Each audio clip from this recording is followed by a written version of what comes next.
How to auto arrange apps on your Android device. So hello guys, welcome back to my YouTube channel. In this video I'll be showing you how you can easily auto arrange your applications on your device.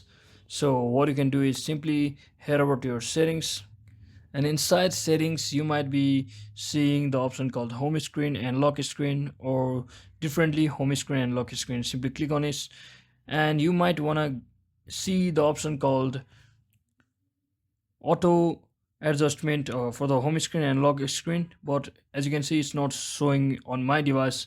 And if it's also not showing on your device, what you can do is, specifically if you are using a Samsung device, what you can do is simply come to your home screen just like this, and once you're inside here, simply scroll up and until you see this search button over here, and at the top right corner you will see the three dot icon over here. So you will see the option called clean up pages. So what it basically does is it automatically applies detects the spaces on your applications and rearranges, leaving no empty spaces. So simply click on apply, and that's it guys. That's exactly how you can easily auto arrange your applications on your Android phone.